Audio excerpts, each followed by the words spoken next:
Hello friends, welcome to Study by Technologies, and in our today's session we are going to solve a couple of questions related to the real numbers.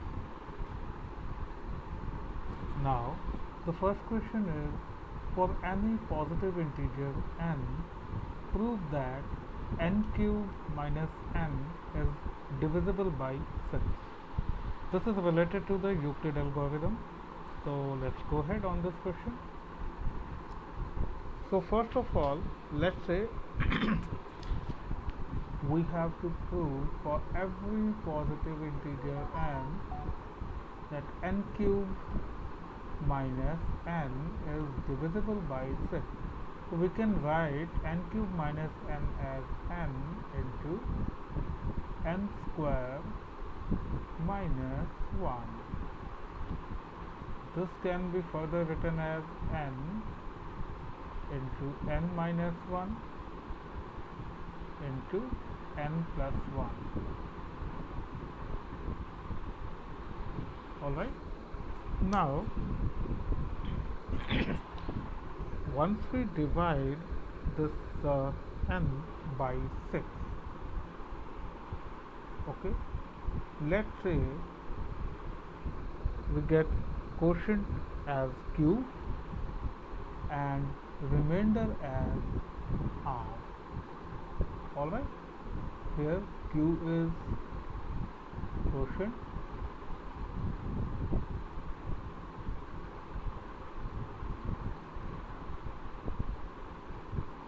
and r is remainder.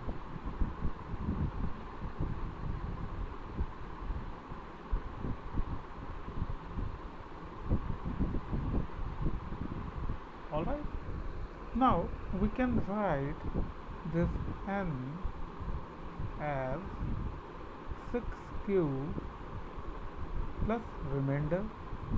This is according to the Euclid algorithm. Okay, this point, this setup is related to the Euclid algorithm.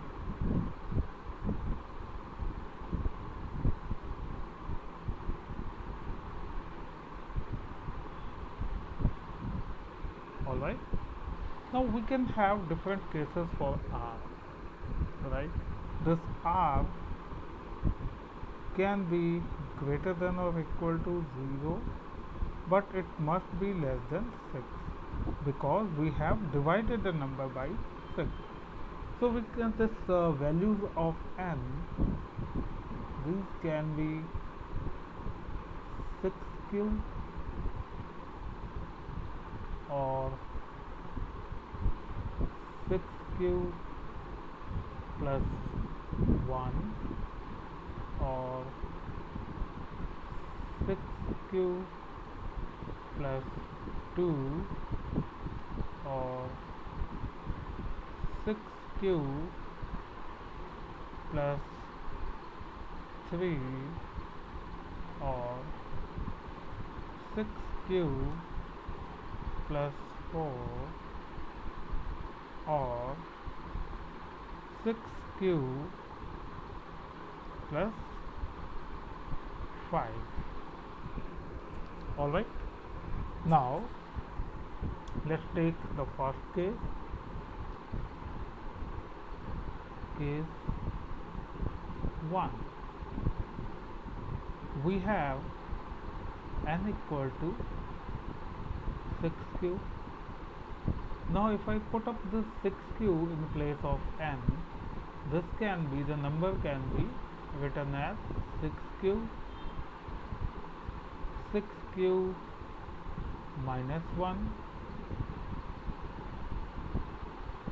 6q plus 1, right? So we can clearly find that one of the number is 6q, which is already present in this case. That means this entire number is divisible by 6. Alright, now let's take the second case, case number 2.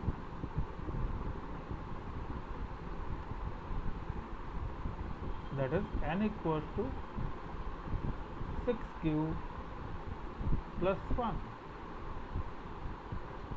right? Now if I can put this value over here, you can have it like, in place of n you can put 6 cube, put it like 6 cube plus 1. Now 6 cube plus 1 minus 1, that will be 6 cube. Now 6 cube plus 1 plus 1, that will be equal to 6 cube plus 2, right? Now again you can clearly see here that we have 6 over here, which is already present over here as a part of number, right? Plus 6 cube plus 1 is also there, you can find it over here.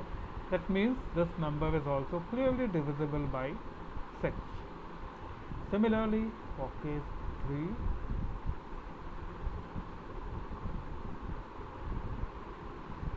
that is n equals to 6 cube plus 2. Now again if I can put it over here, you can have it like 6 cube plus 2,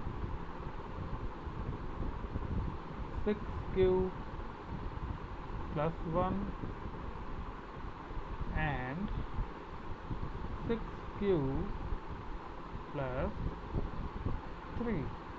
You can find that all the numbers including 6 cube plus 2, 6 cube plus 1 and 6 cube plus 3 are present in the part of number. That means this is completely divisible by 6, right?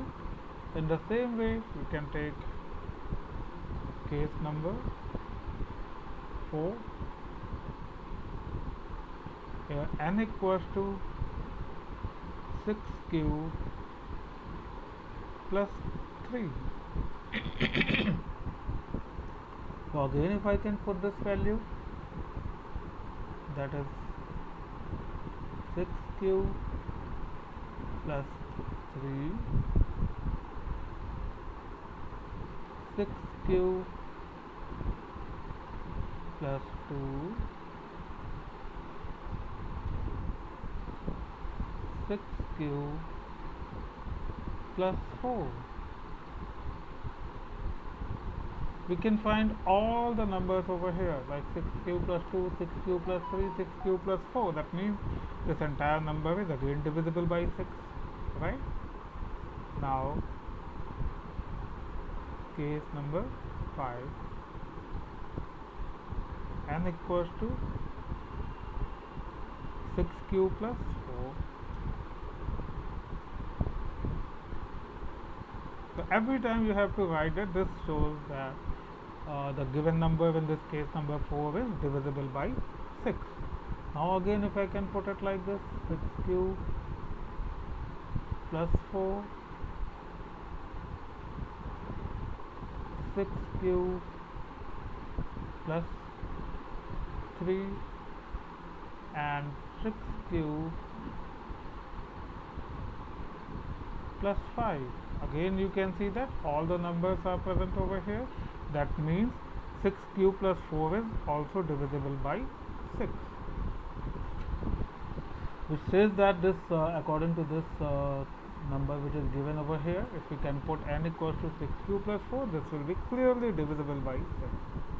Then last case, we can put n equals to 6 cube plus 5.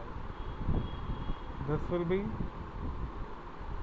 6 cube plus 5,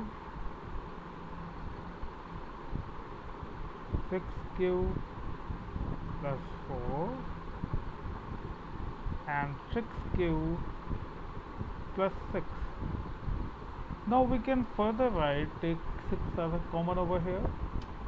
See, 6 cube plus 5,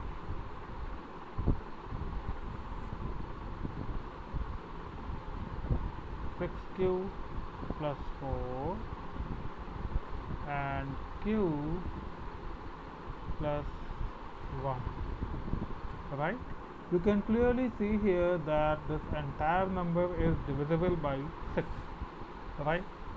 So this is also divisible, you can say that n cube minus 1 is divisible for all the numbers which are positive n that are divisible by 6 itself, right? So this is how you are supposed to prove that first question. All right. Now the next question is like 6 bells commence tolling together and toll at interval 2, 4, 6, 8, 10 and 12. All right. 12 minutes respectively. That means the first bell toll at second interval, then second bell toll at fourth interval, then 6, then 8, 10 and 12 respectively. So you have to find out, like in 30 minutes, how many times do they toll together. There may be some time within half an hour wherein they can toll together like that, right? So we can say that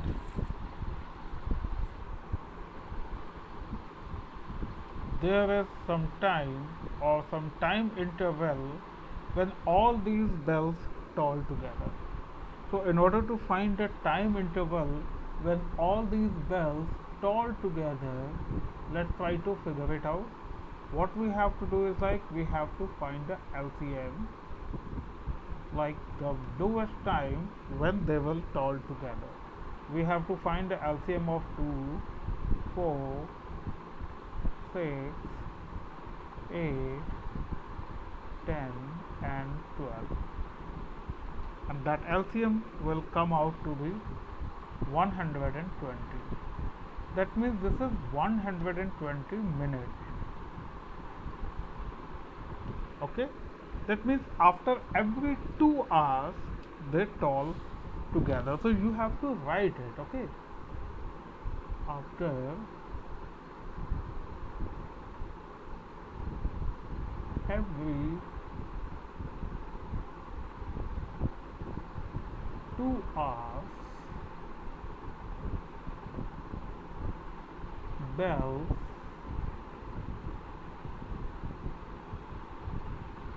toll together.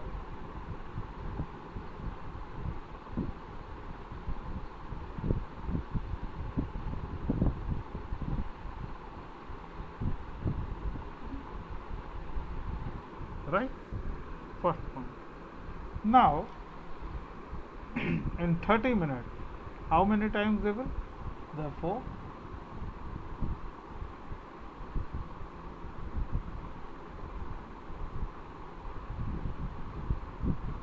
required interval or required number of times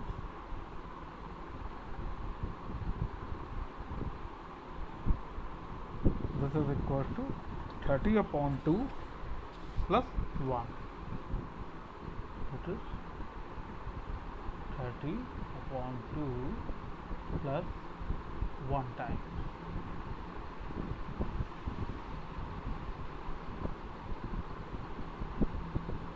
So that's equal to lump sum 16 times.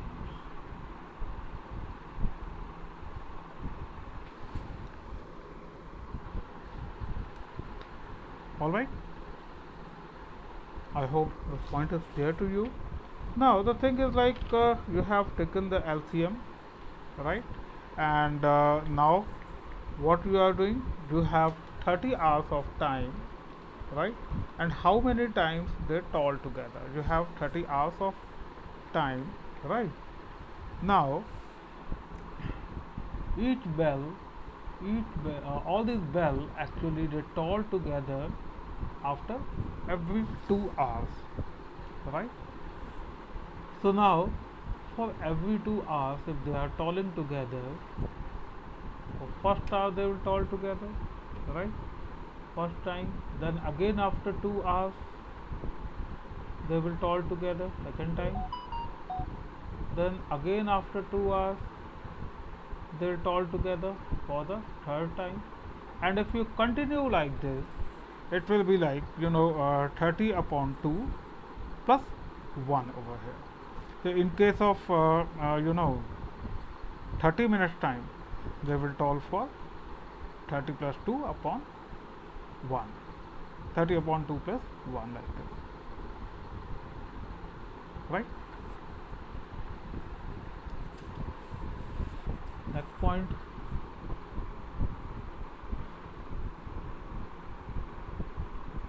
3 measuring rods are 64 centimeter, 80 centimeter and 96 centimeter in length, and we have to find the least length of cloth that can be measured an exact number of times using any of the rod, right?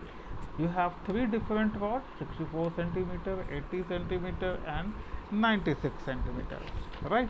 And you have to find the length of the cloth, the least length of the cloth, right? This can be measured exact number of times by any of the rods.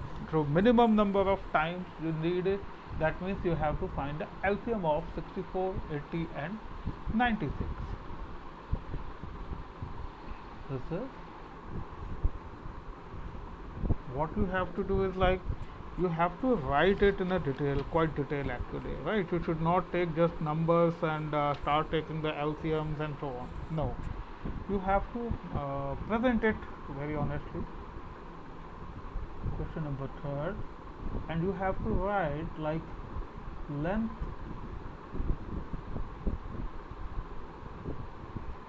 of first rod,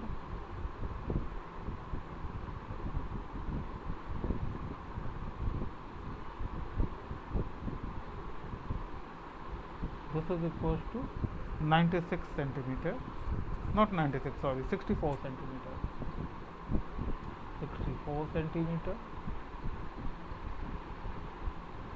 Length of second rod, or you can write in word as well, that's not at all going to harm you. This is equal to around 80 centimeter.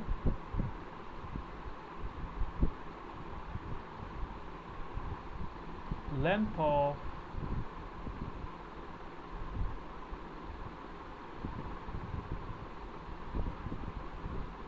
third rod, this is equal to 96 centimeter.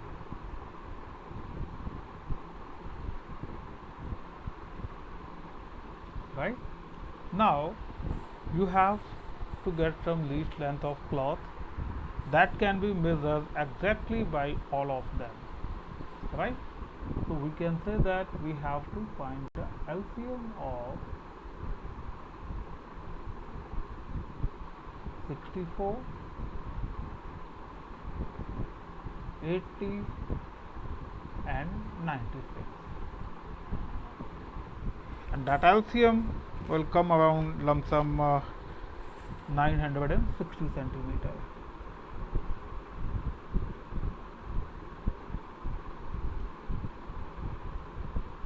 That's around lump sum 9.6 meters. Right? Now the last question. Find the largest number which divides 320 and 457, leaving remainders 5 and 7 respectively. Alright, so now let's try to figure it out.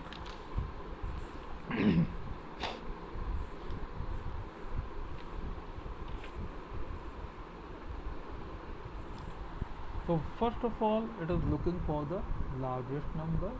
That means we need to find out the HCF, and it should leave the remainder 5 and 7. That means we have to subtract 5 and 7 from 320 and 457. So what we need to do is like we are supposed to find out the HCF of the number, but still you have to present this question in a proper manner. You have to write it like first number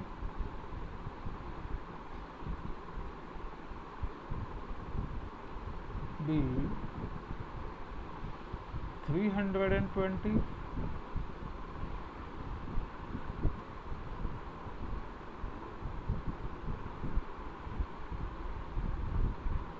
second number be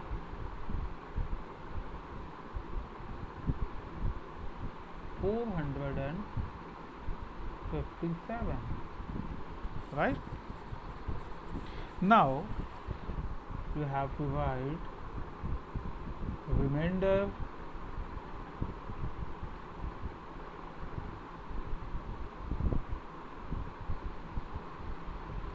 for 320, this is equal to 5. Therefore, required number B, if you write like this, then only you can expect a better mark. 350. Now you have to write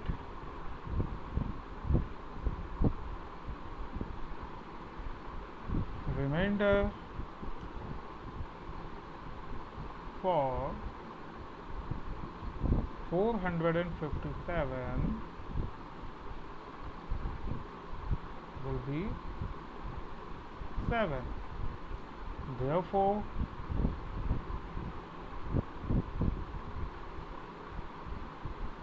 required number,